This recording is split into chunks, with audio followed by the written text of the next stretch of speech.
Heyo, I'm Lord Roll, aka Mega Blitz. In today's video, we're going to be showcasing Sylveon Ex out of that Surging Spark set. Sylveon Ex has been a pretty good card coming out of this set, having an incredible attack with that Angelite, being able to shuffle two of your opponent's bench Pokemon right back into their deck, adding some extra control and disruption elements to our metagame. We've seen quite a bit of decks. We've seen Sylveon Ex paired with Lost Box. We've seen it in a control box type style with like Frigoraph EX and things like that, but I decided to pair it with Terapagos EX, and I'm really excited to showcase this deck. So let's get right in to that deck list. Already here at that deck list with one of the two stars of our show, Sylveon Ex, 270 HP Psychic type stage 1 Pokemon with that magical charm attack for its first attack here. For 3 energy, 1 psychic, and 2 colorless, 160 damage during your opponent's next turn.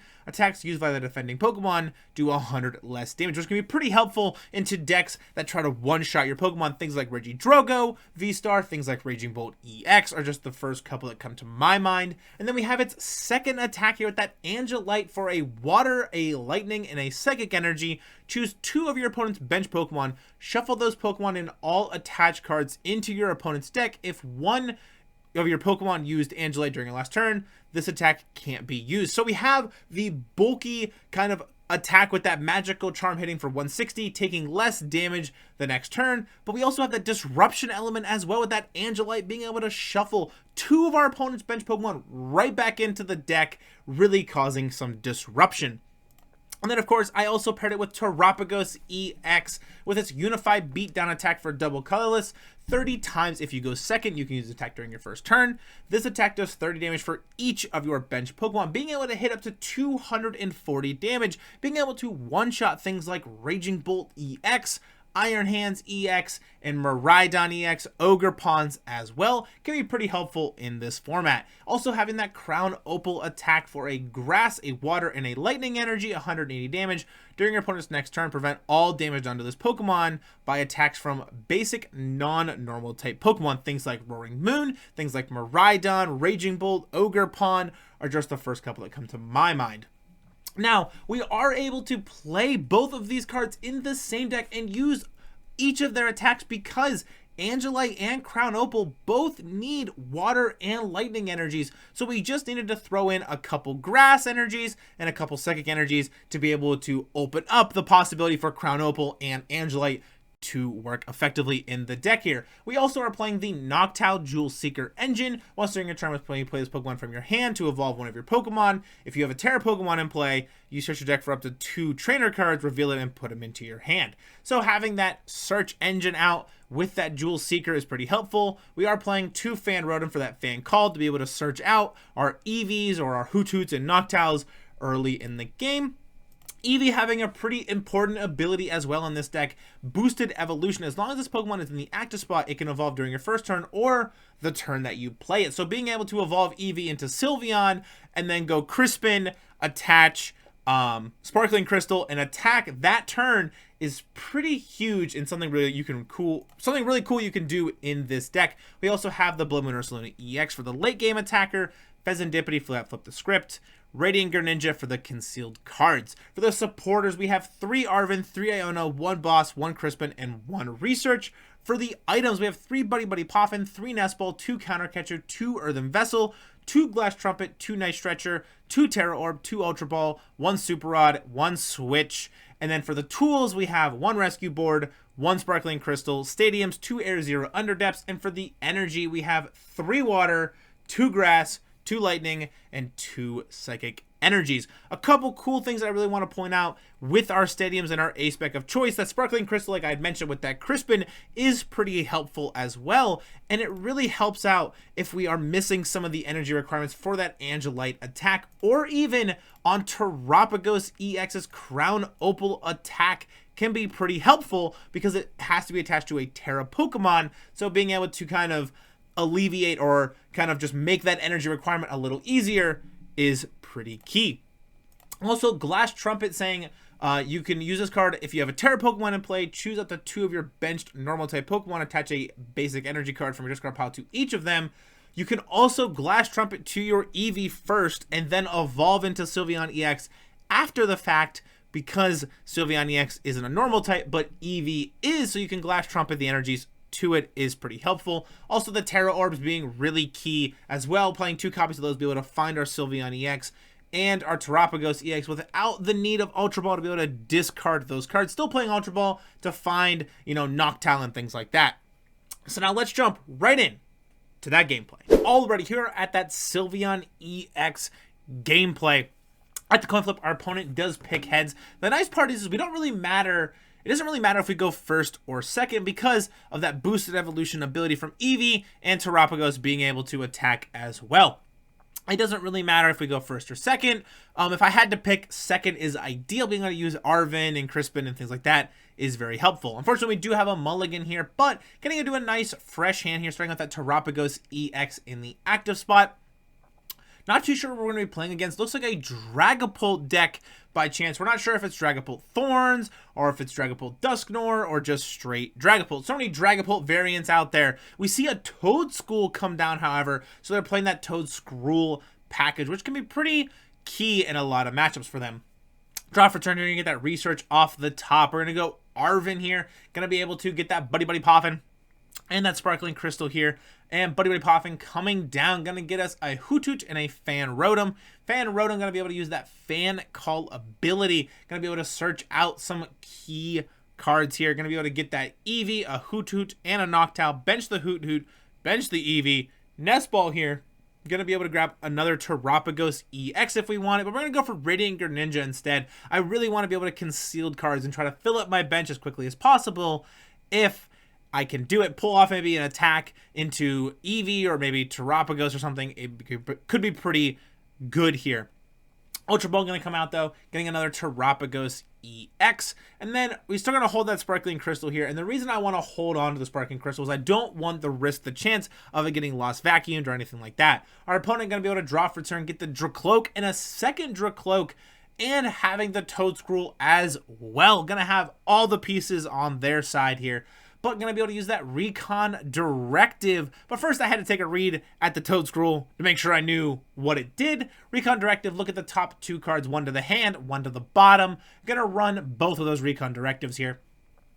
Now the unfortunate part is Eevee does have 50 HP, so it does make it pretty susceptible to that that Dragapult attack with that Phantom Dive. Being able to Phantom Dive, put 6 damage counters on the Eevee is unfortunately a problem we could run into, but we're going to have to see here. Noctowl coming out for us, going to use that Jewel Seeker ability, going to be able to get 2 trainer cards. We're going to go for the switch and looking to eye up that Tera Orb potentially as well to get the Sylveon EX potentially.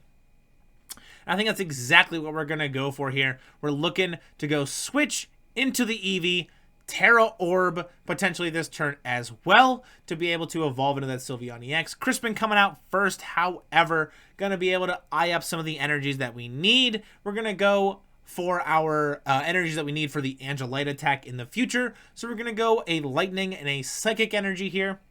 Going to attach the Water, Lightning and Water energy. We have the Psychic in hand. So that's why we're going to grab those. So we have all 3 of the pieces for the Sylveon EX. Attach the Sparkling Crystal, evolve into the Sylveon EX, attach the Psychic Energy for turn for the Magical Charm here. Concealed cards, getting another Eevee, and then we're going to be able to use that Magical Charm attack to be able to take a prize card here, taking a knockout on that Dracloak, making it so our Sylveon EX is going to take 100 less damage the next turn. Going to go to a 5-6 split here. Going to get Rescue Board off of those prize cards. Looking pretty good for our setup here. We got a lot of pieces rolling. We got Earthen Vessels still, so we can conceal cards and draw more cards and still be able to attach for turn as well. Got Rescue Boards to try to boss stall anything even. So we're in a pretty solid spot. Our opponent going to be able to have access to Recon Directive, Dragapult EX, Night Stretcher coming out to be able to grab themselves a couple more cards. Going to get that Dracloak out of the discard pile with that Night Stretcher. Another Recon Directive here. Gonna just kind of fill up the hand, get the pieces that they need Pokegear coming out for our opponent as well. Gonna get that Crispin, which is gonna be pretty huge for them. I think that's exactly what they wanted to hit. Gonna be able to search out that fire and that psychic energy to be able to attach to that Dragapult EX. So fire energy coming out and psychic as well. Gonna be able to hit that Phantom Dive attack. Gonna be able to put 5 damage counters on our benched Eevee and then 10 on our Fan Rotom, and then 200 damage coming out, unfortunately. So that magical charm definitely not really helping out too much in that scenario, but not too big of a deal here. We're going to boss up that Toedscruel, and then we're going to have a couple options here. We're going to be able to evolve into our Noctowl first, Jewel Seeker here, to kind of just get a couple cards that we're going to want later on. And we're eyeing up Glass Trumpet here and potentially a backup Stadium because I don't really need Earthen Vessel. Maybe an Iono for some disruption as well, kind of in a future turn if they end up taking a knockout. So Glass Trumpet coming out here, attaching 2 energies to our bench Terapagos EX. Earthen Vessel going to be able to discard our Rescue Board here to get 2 more energies to be able to attach for turn. We're going to attach that Grass energy to the Terapagos, conceal cards away the Psychic. Going to be able to get Nest Ball and Ultra Ball here. Fezandipiti EX coming down, so we have access to flip the script this turn because they did take a knockout on our benched Eevee. Ultra Ball as well, going to have access here, and Nest Ball. But first, we're going to Nest Ball, and we're looking up to get that Hoothoot here. We're going to bench that with that Nest Ball here. And then we're going to be able to attack as well this turn, looking for that Angelite to be able to shuffle not only the Dracloak, but the Dragapult EX right back into the deck, completely just making our opponent's deck almost irrelevant. All they got is a Toedscruel and an Iron Thorns EX, shutting off that Dragapult EX and that Dracloak as well, forcing our opponent to evolve back into that Dragapult and that Dracloak once again. Our opponent doesn't really have a great hand, we don't think, so because they ended up playing Crispin last turn and didn't really do a whole lot other than evolve and attack. So we're gonna boss's orders here, maybe looking to boss stall potentially. Not too sure what they're looking at here. Maybe looking to pull up a Noctowl, maybe our Hoothoot, to try to just stall for some time. They're going to pull up a Noctowl here, maybe just hoping that I don't have an energy or another switch is kind of their hope, I think. So the plan here is going to be able to, we're going to Ultra Ball here, and we don't really want to give our opponent any extra cards that we don't need to. So playing Iono is almost irrelevant this turn. So Arvin going to come out first before that Ultra Ball here, so we can see if we actually have another Noctowl in the deck first. Earthen Vessel going to come out, get that Fan Rotom, and then we're going to Earthen Vessel, pitch the Fan Rotom to get 2 energies. Going to be able to attach 1 to our Noctowl here. Going to be able to retreat as well out of that Noctowl into a Terapagos EX. Unify Beatdown as well. Going to hit for 240 damage, which could have KO'd the Iron Thorns as well. But we're going to conceal cards first, getting ourselves into that Noctowl, which is why we held on to the Ultra Ball, so we could find our Noctowl next turn if we need it. Going to go to a 4-5 split here, taking a knockout on that Toedscruel, putting in our opponent in a spot where they really need to assemble a lot of pieces to get back into this game. They're going to bench the Dreepy, attach the Technical Machine Evolution into the Iron Thorns EX, but put the energy onto the Dreepy here, and then just gonna pass turn. We're in a spot, however, where our Unified Beatdown does take a knockout on that Iron Thorns EX. Gonna be able to post up 2 more prize cards, but first, Night Stretcher to get an energy attached to the Terapagos. Unified Beatdown to take 2 more prize cards, putting us at a 2-5 split here. That Angelite really being able to just slow our opponent down so much that we've been able to take 3 prize cards after that attack. And our opponent knows that they don't really have anything they can do to come back. We have so many attackers set up and ready to go. We have 2 Terapagos ready to go and the Sylveon Ex in the back as well.